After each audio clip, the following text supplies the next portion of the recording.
Ikinasal ang celebrity couple na sina Jo Marie Iliana at Abby Viduya sa Las Vegas kahapon. Sa kanyang Facebook account, nagpost si Abby ng mga larawan ng kanilang kasal. Viduya Iliana Nuptial ika-5 ng Nobyembre taong 23, caption niya sa post. Inanunsyo ng mag-asawa ang kanilang mga plano sa kasal sa Motorsport Carnival Press Conference noong Agosto. "We're getting married soon, sometime in November," anunsyo ni Jo Marie.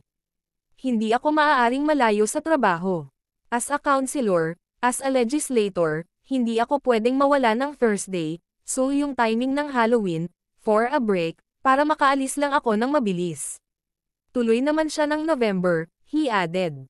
Sinabi ni Jo Marie na ikakasal din sila sa isang seremonya sa simbahan sa 2025.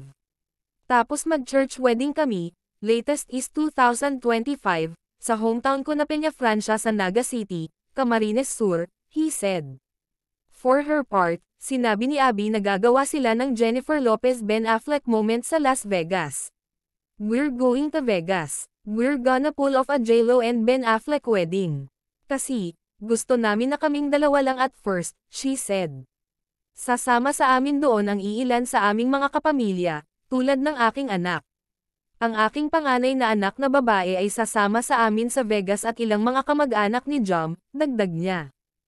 Kung mga ka-cheka, anong masasabi nyo tungkol dito, mag-comment lang sa baba and don't forget to subscribe.